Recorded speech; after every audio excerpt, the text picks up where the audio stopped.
আজকে আমি চলে এসেছি কলকাতার অন্যতম বিখ্যাত এবং ঐতিহাসিক জায়গা দক্ষিণেশ্বর কালী মায়ের মন্দির। এই মন্দির শুধু পুজোর জায়গা নয়, এই সঙ্গে জড়িয়ে আছে রানী রাসমণি মার ভবতারিণী এবং শ্রী রামকৃষ্ণ পরমহংসের অনেক বছরের ইতিহাস। দক্ষিণেশ্বর কালী মন্দির 1855 সালে রানী রাসমণি প্রতিষ্ঠা করেছিলেন। এই মন্দিরের প্রধান দেবী হলেন মা ভবতারিণী, যে কালী মায়ের একটি রূপ হিসাবে পূজিত হন। এই মন্দিরের সঙ্গে শ্রী রামকৃষ্ণ পরমহংসের নামও খুব গুরুত্বপূর্ণ হিসাবে জড়িয়ে আছে। তিনি একটি পুরোহিত হিসাবে কাজ করেছিলেন এবং এই মন্দিরেই তার সাধনা জীবনের একটি গুরুত্বপূর্ণ সময় কাটিয়েছিলেন। মন্দিরের চট্টে আছে 12টি শিব মন্দির, রাধাকান্ত মন্দির এবং বিখ্যাত নাবাদখানা, আর মন্দিরের পাশে বয়ে গেছে মা গঙ্গা।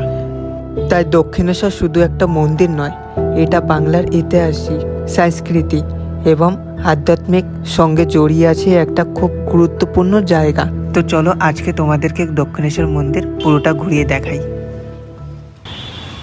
দক্ষিণেশ্বর আসার মেনলি তিনখানা রুট আছে। একটা ব্লু লাইন মেট্রো ধরে দক্ষিণেশ্বর চলে আসবেন সোজা, আর না হলে শিয়ালদা থেকে ডানকুনি লোকাল ট্রেন যায়, তো ওটা করে চলে আসতে পারবেন। আর নিচে বাসের সুবিধাও আছে, তো বাস স্টপেজ আছে, ওখান থেকে নেমে উপরে স্কাই ভ্যাল আছে, ওখান থেকে হেঁটে যেতে পারবেন, বা নিচেও রাস্তা আছে, সোজা রাস্তা মন্দিরের গেটের সামনে ওঠে। আপনারা যদি গাড়ি করে আসেন তো সেটারও সুবিধা আছে, মেট্রো থেকে বেরিয়েই পার্কিংটা দেখতে পাবেন।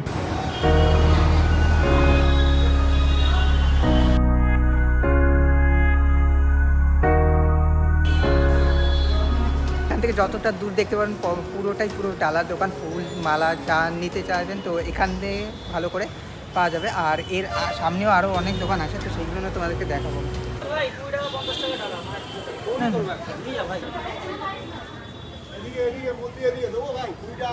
ঠিক আছে, এখানে শুধু বলা হয় যে 20 টাকা 15 টাকা ডালা, কিন্তু এখানে মেনলি 50 টাকার নিচে কোনো ডালা নেই। তো যেটাই নেবে 50 টাকার নিচে কোনো ডালা নেই এখানে, বা নিচে হোক যেখানেই হোক, তো এটা মাথায় রাখবেন।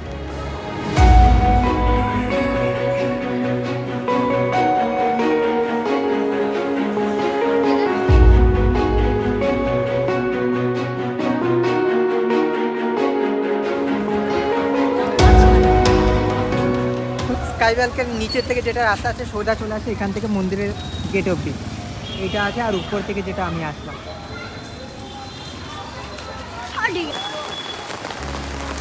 এখন কিন্তু চলে আসছে আমি মন্দিরের ভিতরে। আর আসার সাথে এত পরিমাণে বৃষ্টি শুরু হয়েছে, পুরো ফাঁকা। আর এখান থেকে মন্দিরটা দেখো, খুব সুন্দর লাগছে।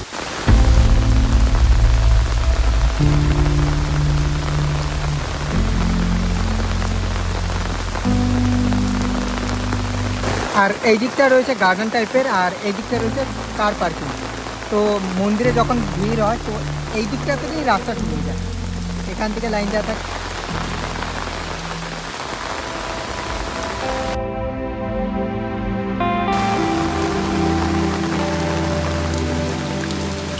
আর যেটা হোয়াইট হোয়াইট লাইন দেখছেন, এটাতে রোদের সময় হাঁটলে গরম লাগে না পায়ে।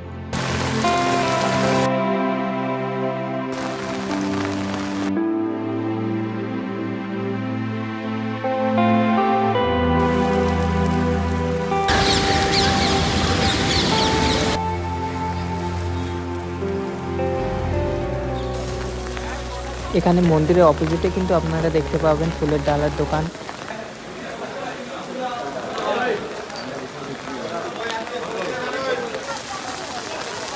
মন্দিরে প্রবেশের আগে কিন্তু সিকিউরিটি চেকিংটা অবশ্যই করতে হবে সবাইকে।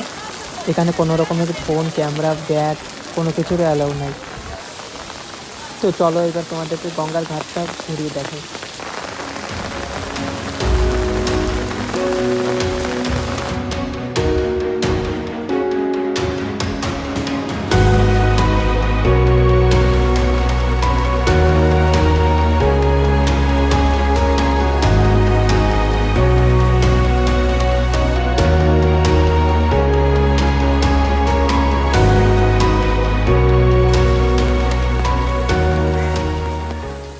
যাওয়ার পথে এখানে কিন্তু অন্য রকমের একটা গাছ দেখলাম, এইরকম মনে হচ্ছে যে নারকেল গাছের উপরে কলা গাছ।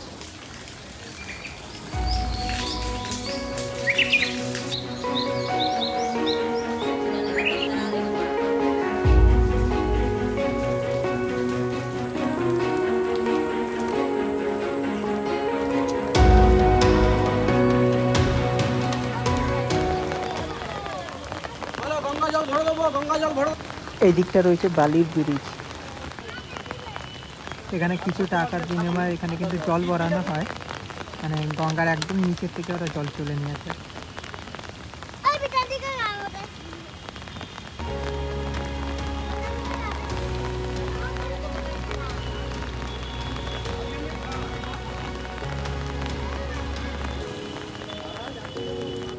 আর এখানটা ফেরিঘাট আছে, এখান থেকে সোজা চলে যায় বেলুড় মাঠ।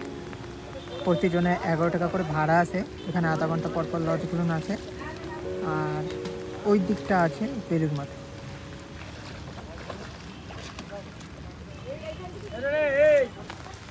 আর একটু বাদেই এখানে মন্দিরে পুরো লাইট দিয়ে দেবে, তো আলো দেওয়ার পরে এখান থেকে আরও সুন্দর হবে, সেইটাও তোমাদেরকে দেখাবো।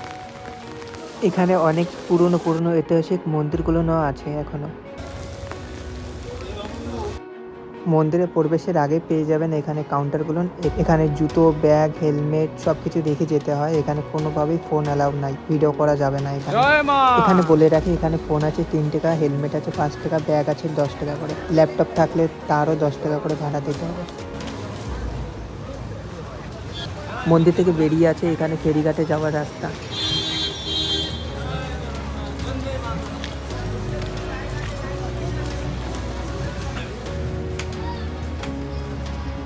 এখানে অটোর সুবিধাও আছে, এখান থেকে ফেরিঘাটে যাওয়ার জন্য 10 টাকা প্রতিজনে।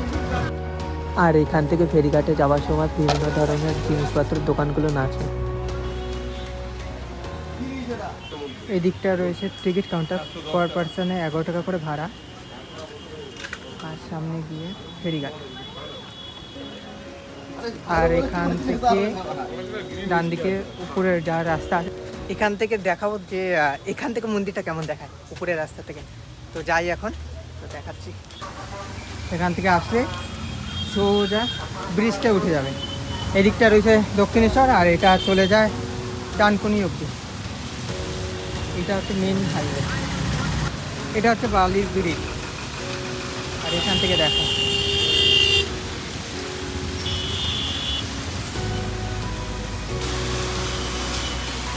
আর এখানে আসার পর এত সুন্দর লাগছে, হালকা হালকা হাওয়া। আর এখানে দেখো এই যে ব্রিজটা আসছে ফেরিঘাটে, ওখান থেকে যায়। আর এখান থেকে মন্দিরটা তোমাদেরকে দেখাবো, এখনই আলো জ্বালিয়ে দেবে, তো জ্বালিয়ে দিলে তা দেখাচ্ছি তোমাদেরকে।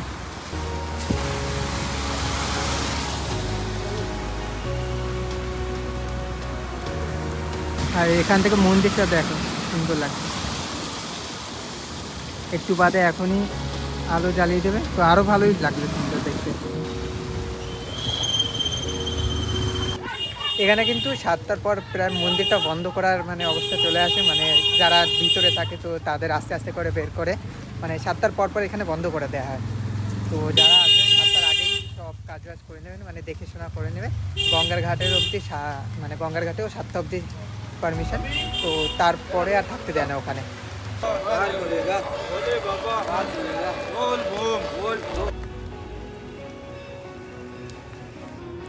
তো অনেকক্ষণ ধরে দাঁড়িয়েছিলাম যে এখানে একটা মানে মন্দিরের একটা লাইট জ্বলে, তো ওটা দেখাবো বলে, কিন্তু অনেকক্ষণ ধরে দাঁড়ানোর পরে এখনও জ্বালানি। তো এখন আর কি করবো, তো যাই এখন বাড়ির দিকে।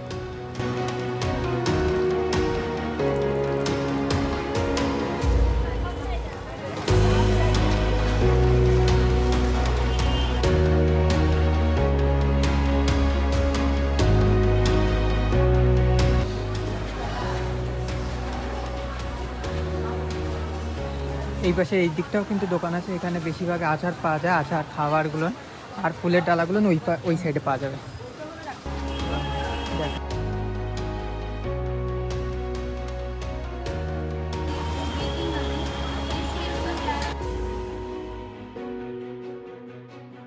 তো দক্ষিণেশ্বর তোমাদেরকে পুরোটা দেখিয়ে দিয়েছি, তো আশা করি ভিডিওটা ভালো লাগবে। তো ভিডিওটা যদি একটু ভালো লাগে থাকে তো চ্যানেলটাকে একটু সাবস্ক্রাইব করে দেবে, আর দেখা হচ্ছে নেক্সট একটা ব্লগে।